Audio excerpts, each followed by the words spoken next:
말씀 누가복음 2장입니다.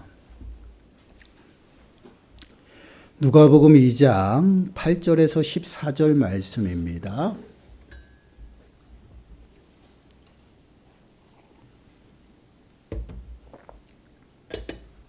누가복음 2장 8절에서 14절 말씀 우리 한 목소리로 함께 읽겠습니다. 그 지역의 목자들이 밤에 밖에서 자기 양떼를 지키더니 주의 사자가 곁에 서고 주의 영광이 그들을 두루비치매 크게 무서워하는지라. 천사가 이르되 무서워하지 말라.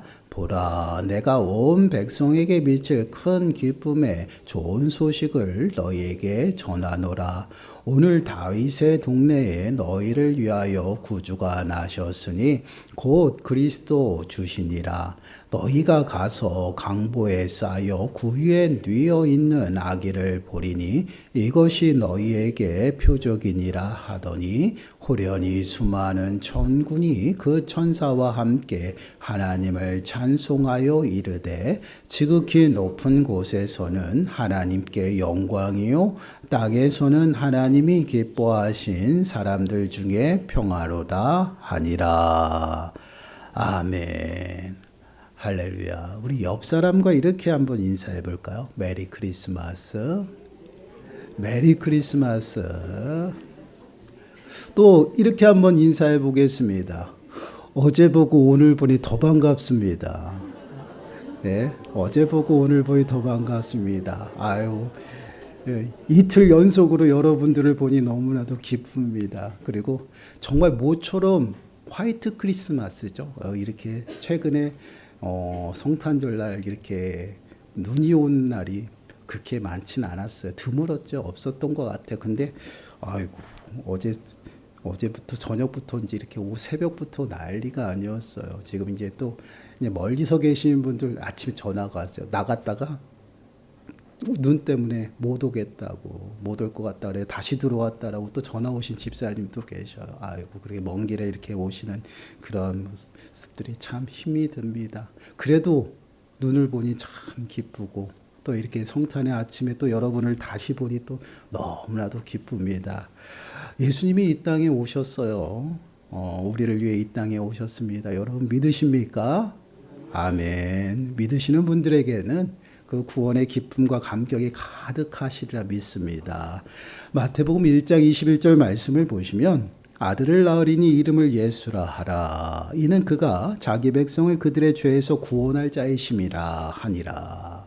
예수님께서 이 땅에 오심은 결국 목적이 있으신 거예요. 어떠한 목적이에요? 우리를 죄의 속박 가운데에서 자유롭게 하시기 위함이다라는 것이에요. 결국 예수님께서 이 땅에 오심은요, 죽으시기 위해 이 땅에 오셨다라는 것이에요. 세상 사람들은 모두가 오늘 어떠한 인사들을 합니까? 우리가 얘기한 것처럼, 아까 인사 나눈 것처럼 메리 크리스마스라고 우리가 인사를 하죠. 아주 전혀 이상한 것이 아니에요. 이 의미를 보게 되면요, 즐거운 그리스도의 날이라는 것이에요. 아마 그들이 이 의미를 알고 인사를 하는지 모르겠어요. 아는지 모르는지 모릅니다. 그러나 모든 사람의 입에서 예수 그리스도를 찬양하고 있고요. 더 나아가서는요, 오실 메시아의 탄생을 축하하고 있다라는 것입니다. 이 시간 저희들도 마음과 뜻과 정성을 다해서 예수 그리스도의 나심을 축하하시고 더 나아가서는 하나님 앞에 경배하며 예배하시고 더 나아가서는 그 기쁨을 충만하게 누리시길 간절히 축원합니다. 아멘. 오늘 본문에서는요, 예수 그리스도의 나심의 소식을 들은 자들이 누구예요? 바로 목자들입니다. 천사들이 목자에게 와서 그 기쁨의 소식을 전하고 있어요. 8절부터 9절, 10절 말씀까지 다시 한번 보세요. 그 지역의 목자들이 밤에 밖에서 자기 양떼를 지키더니 주의 사자가 곁에 서고 주의 영광이 그들을 두루비치며 크게 무서워하는지라. 천사가 이르되 무서워하지 말라. 보라, 내가 온 백성에게 미칠 큰 기쁨의 좋은 소식을 너희에게 전하노라. 그 지역의 목자들이다라고 이야기를 하고 있어요. 그 지역은 어디예요? 곧 예수님께서 태어나신 베들레헴을 이야기를 합니다. 이 베들레헴의 예수님께서 태어나시기 위해서 하나님은요, 쉴 새 없이 일하셔가지고 그곳까지 인도하셔요. 아구스도가 호적하라는 그 칙령을 전 지형에 내리게 됩니다. 그로 인해서 요셉과 마리아가 어디예요? 베들레헴까지 올라가는 것이에요. 그냥 올라간 것이 아니라 이제 그 시대적인 배경을 통해서 올라가는. 근데 그 또한 하나님께서 보호하시고 인도하시는 그 손길들이 나타난다라는 것이에요. 그렇게 요셉과 베드로가 베들레헴에 이르러서 그곳에서 아기 예수님이 태어나는 것을 보게 돼요. 아주 세심하시게 하나님께서는 그 모든 탄생함과 또한 태어나심을 하나님께서 말씀하신 그 언약대로, 약속대로 온전히 다 이루어 나가는 것을 보게 돼요. 미가서 5장 2절 말씀을 보시면요, 베들레헴 에브라다야, 너는 유다족 속 중에 작을지라도 이스라엘을 다스릴 자가 내게서 내게로 나올 것이라. 그의 근본은 상고의 영혼에 있느니라. 벌써 예수님이 태어나시기 그 이전부터 지금 예수님의 탄생에 대해서 예언하고 있다라는 거예요. 하나님께서 그들에게 약속해서 내가 너희를 구원할 메시아를 보내주겠다라는 것이에요. 그 메시아를 그대로 하나님께서 보여주시기 위해서, 또한 태어나게 하기 위해서 베들레헴까지 인도하셔서 베들레헴에서 태어나시는 예수님의 모습을 보게 돼요. 그것도 어디에 태어납니까? 마을 구유 아주 천하고 낮은 곳에서 태어나는 것을 보게 돼요. 그 탄생의 소식, 그 아주 비천하고 낮은 곳, 아무도 모르는 곳에 예수님, 이 땅에 메시아가 오셨어요. 그러면 그 모든 백성들이 어떻게 알 수가 있겠어요? 전혀 모르죠. 차라리 왕으로서 왕궁에 태어나서 나팔을 불면서 드디어 왕자가 태어났습니다라고 알리면 모든 사람들이 다 알 수가 있겠죠. 근데 그러지 못한다라는 것이에요. 그래서 천사들이 누구에게 목자들에게 찾아왔다라는 것이에요. 9절 말씀 다시 보세요. 주의 사자가 곁에 서고 주의 영광이 그들을 두루매 비침에 크게 무서워하는지라. 누구의? 목자들에게 나타났어요. 그 당시에 목자들은요, 아주 천대받았던 그러한 인물들이죠. 아주 소외받았던 인물, 아주 신분이 낮은 자들이었어요. 그들이 생각할 때 이 땅의 메시아, 그들 또한 메시아를 기다렸어요. 그들이 기다리는 메시아는 어때요? 아주 힘있고 능력 있는 그러한 메시아라는 것이에요. 왕궁에서 태어나야 된다라는 것이에요. 근데 그렇게 알고 있는 그러한 메시아, 그 메시아가 아주 낮고 천한 곳에 있어요. 아무도 모르게 태어났다라는 것이에요. 근데 그 소식을 천사들이 와서 목자들을 찾아와서 그의 영광을 비추며 그에게 전하고 있어요. 그러한 모습이 목자들에게는 너무나도 두려운 것이에요. 너무나도 두려워서 떨고 있어요. 왜 그렇습니까? 그 하나님의 그 천사들의 그 빛, 영광은요, 하나님의 위엄이에요. 그 위엄 앞에 누가 설 수가 있겠어요? 하나님의 그 거룩하심에 더럽고 추악한 죄인들은 나갈 수가 없잖아요. 그렇기 때문에 하나님을 본 자도 없고 하나님 앞에 설 수가 없다라는 것이에요. 그 모든 것들을 목자들은 알았어요. 그래서 너무나도 두렵고 몹시 두려웠습니다.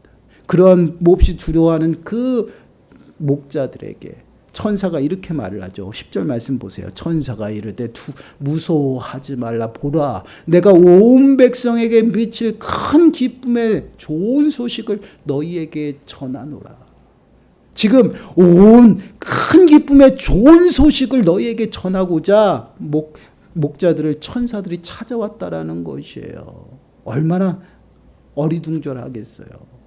지금 좋은 소식을 전하는데 그 소식이 무엇이냐? 11절 말씀 보세요. 11절 말씀 보시면 오늘 다윗의 동네에 너희를 위하여 구주가 나셨으니 곧 그리스도 주시니라. 천사들이 목자에게 전해주는 기쁨의 좋은 소식이 뭐예요? 아기 예수님이 태어났다라는 것이에요. 보시면 예수님을 구주고 그리스도요 주로 표현하고 있어요. 그래서 예수님께서 태어난 그 소식은요, 단순한 한 아기가 태어난 것이 아니라 그 아기가 태어나는데 그 아기가 누구냐? 바로 구주가 되신다라는 것이에요. 바로 우리의 메시아, 우리가 기다렸던 메시아가 우리에게 나셨다라는 것입니다. 천사들이 그 소식을 듣고요, 얼마나 기뻤을까요? 여러분, 목자는요, 앞서 말씀을 드린 것과 같이요, 아주 그 당시에 소외된 자들이에요. 약자예요. 그러한 약자에게 지금 기쁨의 소식이 가장 먼저 알려졌고요. 더 나아가서는요, 그 목자들을 하나님께서 보내주신 그 메시아가 태어났다라는 것을 전하게 하셨다라는, 도구로 사용하셨다라는 것이에요. 아, 그래요? 왜요? 뭐가 잘못됐어요? 아, 뭐가 지금 잘못됐어요?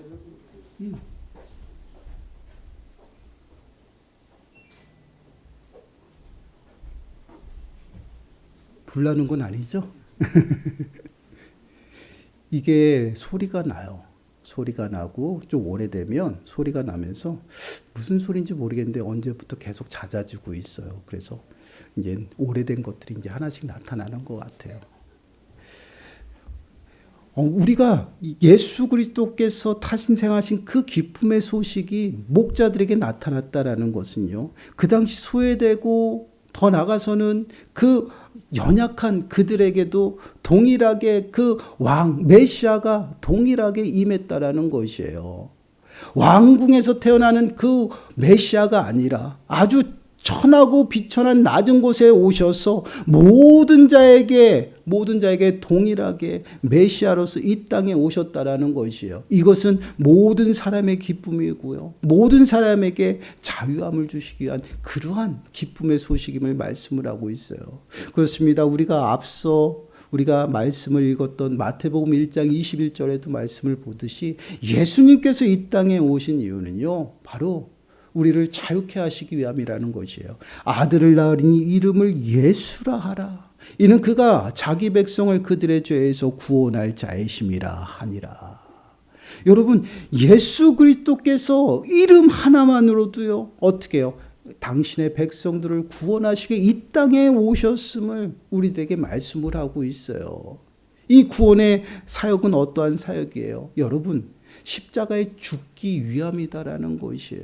그 메시아, 그들이 기다렸던 그 메시아가 어떻게 낮은 곳으로 오셔서 아무도 모르게 오셨다라는 것이에요. 그 소식을 아주 연약한 비천한 자에게 전함으로 인해서 모든 자에게 이 소식이 기쁜 소식이라는 것을 알려주고 있어요. 그래서 여러분, 복음에는요, 차별이 없는 것이에요.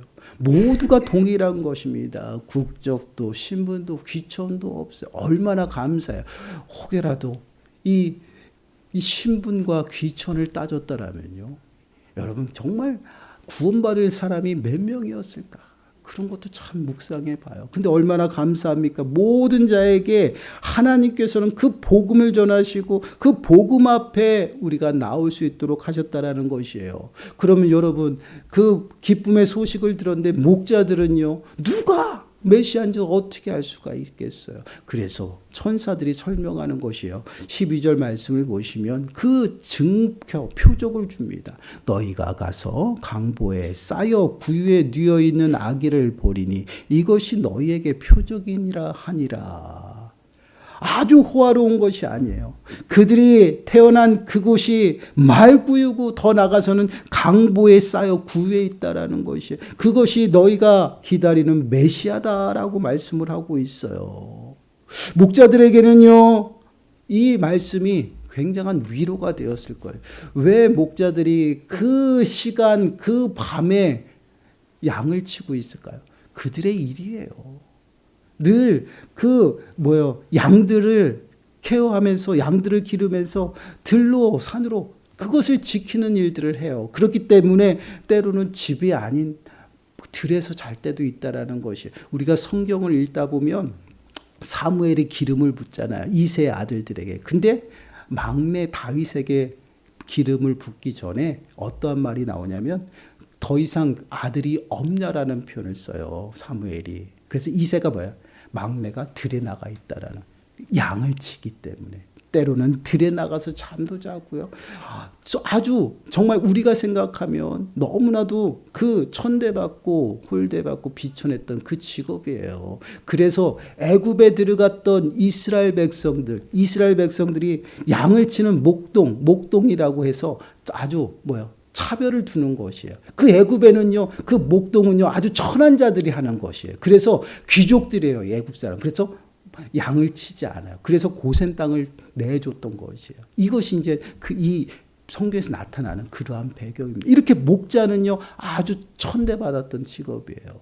그러니 그들이 메시아를 기다려도 그들은 어떠한 생각을 할까? 이 땅에 우리를 억압과 압제 가운데 구원할 메시아가 올지라도 우리는 무엇을 얻을 수 있을까? 그런 생각을 하지 않을까? 우리는 천대받는데 우리가 뭐가 달라지는 거 있을까? 그래도 우리가 압제와 억압 가운데 벗어날 수 있을 것이야 라는 그런 희망을 가졌다라는 것이에요. 그러한 중에 목자들에게 왔어요. 근데 그 왕의 나심의 소식이 우리에까지도 왔다라는 것이 얼마나 그 소식을 듣고 기뻐하겠어요. 근데 누군지 모르잖아요. 근데 그 표적을 주고 가서 경배하라는 것이에요. 왕들, 신분이 높은 사람들만 가는 게 아니라 우리에게도 가서 경배하라고 이야기를 하고 있어요. 그리고 그 천사들이 물러가면서 하늘이 열며 천군 천사들의 찬양이 나타나는 것이에요. 13절과 14절 말씀 보세요. 호련히 수많은 천군이 그 천사와 함께 하나님을 찬송하여 이르되 지극히 높은 곳에서는 하나님께 영광이요 땅에서는 하나님이 기뻐하시는 사람들 중에 평화로다 하니라. 목자들에게 예수님의 나심의 소식을 전하고 하늘의 천군 천사들이 나와서 찬양하는 놀라운 모습들이 나타나요. 근데 이 모습은요, 어떠한 모습이냐면요, 창조주 하나님을 찬양하는 것이고요. 더 나가서는요, 만왕의 왕을 온 피조물이 찬양하는 그러한 모습이에요. 여러분, 시편 148편 1절에서 4절 말씀 보세요. 모든 피조 세계들이 하나님을 찬양하는 모습이 나타나요. 할렐루야, 하늘에서 여호와를 찬양하며 높은 데서 그를 찬양할지어다. 그의 모든 천사여 찬양하며 모든 군대여 그를 찬양할지어다. 해와 달아 그를 찬양하며 밝은 별들아 다 그를 찬양할지어다. 하늘의 하늘도 그를 찬양하며 하늘 위에 있는 물질도 그를 찬양할지어다. 창조주 하나님을 모든 피조세계가 하나님을 바라보며 찬양하는 그 모습이에요. 그 찬양의 모습이 지금 천군 천사들로 통해서 나타난다라는 것이에요. 14절 말씀 보세요. 지극히 높은 곳에서는 하나님께 영광이요 땅에서는 하나님이 기뻐하시는 사람들 중에 평안로다 하니라. 이러한 놀라운 역사가, 이러한 찬양이 나타나고 있어요. 그 이유가 무엇이에요? 이 땅에 오신 예수 그리스도께서 평화의 왕이기 때문에 그래요. 평강의 왕이 이 땅에 태어나셨기 때문에 모든 피조세계가 하늘의 기쁨과 영광을 통한 감격스러운 그 찬양을 지금 악에 탄생하신 예수께 드리고 있다는 것이에요. 그리고 그 영광이 오늘날 우리들의 삶 가운데 그 기쁨이 되고 평화가 된다는 것이에요. 왜 평화가 됩니까? 예수 그리스도를 말미암아 죄와 사망에서 모든 고통과 아픔에서 자유로워지는 거예요. 그래서 평화라는 것이에요. 여러분, 그 당시에 배경을 보면요, 좀 역사 공부를 좀 해봐야 될 것 같아요. 그 당시에 황제가 아구스토예요. 그 아구스토가 이제 평화의 시대를 선언합니다. 그러면서 평화의 시대가 그 로마에 임하는 것이에요. 그 로마의 역사를 보게 되면요, 우리가 잘 알고 있는 시저가 독재를 하게 되죠. 그런데 독재를 하다 보니 암살을 당해요. 그 암살을 당하면서 이제 세 명의 사람이 등장하는 것입니다. 옥타비우스와 또한 누가 등장하냐면 안토니우스, 그러면 레비투스가 등장을 해요. 이 세 명이 등장해요. 이름까지 기억할 필요 없어요. 이 세 명의 지도자들이 등장하면서 세 명이 정치하는 삼두 정치가 나타나는 것이에요. 근데 이 삼두 정치가 세 명이 세력이 똑같으면 괜찮은데 한 명은 힘이 없어요. 그래서 두 명이 계속 싸워요. 싸우다가 결국은 옥타비우스라는 그 한 명이 이기게 됩니다. 이 한 명이 그 다른 그 안토니우스와 클레오파트라 그 군대를 완전히 전멸시키면서 이 사람이 드디어 모든 정권을 다져요. 그때부터 삼두 정치가 무너집니다. 그러면서 혼자 독재가 이루어져요. 그러면서 이제 공화정이 부활을 하고요. 이제 그 모든 이제 그 원로들을 세우게 되는 거예요. 그 원로들은 허수아비예요. 오로지 한 사람의 정치로 온전히 이루어져. 그래서 로마의 전쟁이 완전히 끝이 나는 것이에요. 그러면서 평화의 시대가 열려요. 그래서 평화를 선언하는 거예요. 그래서 우리가 잘 알고 있는 팍스 로마라는 그 이야기가 이때부터 시작하는 거예요. 로마의 평화가 임했다라는 것이에요. 그 평화를 지금 이야기를 하는 것이에요. 그러면 온 지방에, 온 지역에 평화를 선언해서 이제 평화 시대가 왔다라고 그렇게 이야기를 하고 있어요. 근데 이 아구스토가 죽으면서 어떻게 됩니까? 이 이름을 신격화시켜요. 그러면서 이제 모든 왕들이 어떻게 해요? 이제 왕이 되면서 그의 이름을 쓰는 거예요. 그래서 아구스투 카이사르라는 이름을 계속해서 쓰는 것이에요. 그래서 성경에서 신약 시대에 보면 아구스토라고 나오죠. 그 이름을 이야기하는 거예요. 그 시대 가운데에서 지금 평화의 왕이 태어났다라는 것이에요. 이 말씀은 무엇이냐면 그 로마에 선언된 그 평화는 진정한 평화가 아니고 지금 왕은 평화의 왕이 아니라 참된 평화의 왕이 이 땅에 임했다라는 것을 천군 천사들이 노래하고 찬양하면서 알리고 있다라는 것이에요. 그렇습니다. 이러한 배경의 모습을 보더라도요. 우리가 진정으로 평화를 누리고 또한 평강을 누리는 것은요. 이 땅에 잠시 전쟁이 끝났다고 평화가 오는 것이 아니에요. 또한 힘 있는 자들로 인해서 평안하다고 아무 일도 없다 해서 평화가 있는 것이 아니다라는 것이 그것은 잠시임을 우리에게 분명히 보여주고 있어요. 로마 전쟁이 끝나고 모든 전쟁이 종식되어서 평화를 선언했지만 그 평화는 참된 평화가 아니고 우리를 그 압제와 억압에서 구원할 수 없다라는 것이에요. 그래서 그 진정한 평화를 주시기 위해서 평강의 왕이 이 땅에 태어났다라는 것을 천군 천사를 통해서 온전히 찬양하고 있다라는 것입니다. 이것을 지금 13절과 14절을 통해서 우리들에게 말씀을 하고 있어요. 그렇습니다. 우리가 늘 마음에 새겨야 될 것은요. 예수 그리스도께서 이 땅에 오신 목적은 우리에게 참된 자유와 평화를 주시기에 이 땅에 오셨다라는 것이에요. 이사야서 9장 6절 말씀을 보시면 장차 이 땅에 오실 예수님에 대해서 이렇게 말씀을 하고 있어요. 어지러이 싸우는 군인들의 신과 피 묻은 겉옷이 불에 섭같이 살라지리니 이는 한 아기가 우리에게 낳고 한 아들을 우리에게 주신 바 되었는데 그의 어깨에는 정사를 메었고 그의 이름은 기묘자라 모사라 전능하신 하나님이라 영존하시는 아버지라 평강의 왕이라 할 것이니라. 전쟁이 일어나서 모든 군인들이 피 묻은 겉옷이 불에 섭같이 살라진다라고 말씀하고 있어요. 그럼에도 평화는 그 진정한 평화가 아니라는 거예요. 그러나 한 아기가 이 땅에 옴으로 인해서 평강의 왕이 임한다라는 것이 우리의 참된 평화가 우리들의 삶 가운데 임한다라고 말씀을 하고 있어요. 그로 인해서 우리가 죄에서 자유케 되었고요. 우리가 사망에서 해방되어 영원한 생명으로 해서 하나님의 자녀가 되었다는 이 날이 바로 성탄절이고요. 이 성탄의 아침에 우리가 주님 앞에 나와서 감사하는 것이 바로 하나님의 구원이 이 땅에 임한 것이에요. 그 구원으로 말미암아 우리가 영원한 생명을 얻었고 더 나아가서는 하나님과의 관계가 화목되어서 이제는 모든 사람과 더불어 그 은혜를 나누며 화목하게 살아간다라는 것. 이것이 하나님께서 우리에게 베푸신 은혜예요. 여러분 성탄절을 맞이해서 우리가 늘 메리 크리스마스로 화답하고 인사를 합니다. 그리고 우리가 매년마다 성탄절을 하나님 앞에 올려드리며 감사하고 있죠. 이 성탄의 의미가 무엇이냐라는 것이요. 이 땅에 예수 그리스도께서 임하셔서 참된 평화를 우리들에게 주시기 위해서 이 땅에 오셨다라는 것이요. 평화의 왕이 이 땅에 오셔서 우리로 하여금 하나님과의 원수된 그 관계를 화목하게 하여 평화롭게 하시고요. 죄와 사망 가운데서 구원하셔서 이제는 더 이상 고통과 아픔 가운데 살아가지 아니하도록 그 모든 것에서 자유케 하시며 평화를 우리에게 주셨다라는 것이에요. 그래서 진리를 알지니 진리가 너희를 자유롭게 할 것이다 라고 말씀을 하고 있어요.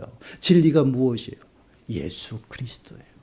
예수 그리스도께서 이 땅에 오셔서 우리에게 진정한 평화를 주셨다라는 것이에요. 그래서 고린도 후서 5장 18절에서 20절 말씀을 보시면 이렇게 말씀을 하고 있어요. 모든 것이 하나님께로 났으며 그가 그리스도로 말미암아 우리를 자기와 화목하게 하시고 또 우리에게 화목하게 하는 직분을 주셨으니 곧 하나님께서 그리스도 안에 계시사 세상을 자기와 화목하게 하시며 그들의 죄를 그들에게 돌리지 아니하시고 화목하게 하는 말씀을 우리들에게 부탁하셨느니라. 그러므로 우리가 그리스도를 대신하여 사신이 되어 하나님이 우리를 통하여 너희를 권면하신 것 같이 그리스도를 대신하여 간청하노니 너희는 하나님과 화목하라.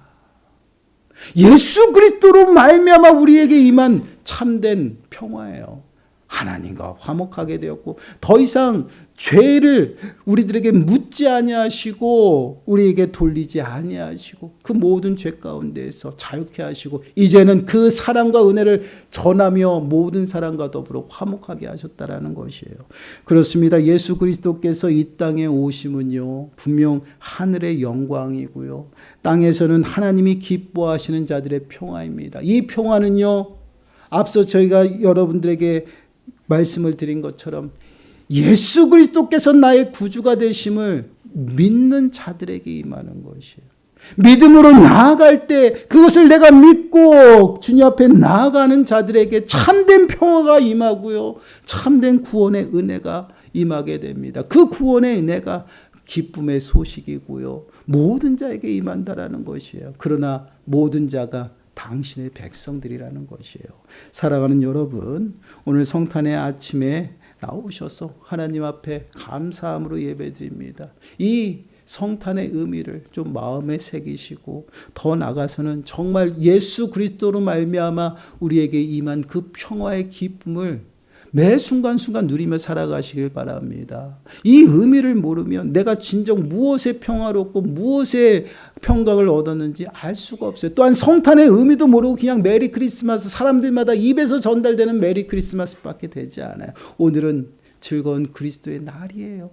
아기 예수님으로 아주 연약한 순으로 이 땅에 오셔서 우리를 위해서 십자가의 그 길을 가시기 시작하신 날이에요. 그 날을 우리는 기쁨으로 맞이하고 경배해야 됩니다. 누가복음 19장 38절 말씀을 보시면 이르되 찬송하리로다 주의 이름으로 오신 왕이여 하늘에는 평화요 가장 높은 곳에는 영광이로다 하니, 이 고백이 우리들의 고백이 되시고요, 더 나아가서는요, 정말 예수 그리스도의 그 십자가의 그 은혜를 좀 마음에 새기시고 거기서 머물지 마시고요, 부활하신 예수 그리스도께 나가시기 바랍니다. 그래서 영원한 생명 가운데 거하시면서 정말 구원의 기쁨을 풍성하게 누리시고 더 나아가서는 그 기쁨의 소식을 우리 가족들에게, 더 나아가서 많은 사람들에게 전하는 저와 여러분들이 되시길 간절히 축원합니다. 기도하겠습니다. 하나님 감사합니다. 저희들은 성탄의 의미를 제대로 알지 못하고 많은 사람들과 동일하게 단순히 메리 크리스마스로만 전해지고 또한 이해할 때가 많았습니다. 그러나 이 성탄의 기쁨이 저희들의 구원의 기쁨인 줄 아버지 하나님 이 시간 믿습니다. 우리의 구주가 되시고 우리를 죄와 사망 가운데서 자유케 하시기 위하여 이 땅에 오셔서 십자가에 죽으시고 부활하신 예수 그리스도를 날마다 마음에 새기게 하시고 그 사랑과 은혜 앞에 더욱더 감사하며 이 기쁨의 소식을 많은 사람들에게 전할 수 있는 우리 모든 심령들 되어줄 수 있도록 은혜를 더하여 주옵소서. 이 모든 말씀 예수님의 이름으로 감사하며 기도드리옵나이다. 아멘. 찬송가 126장입니다.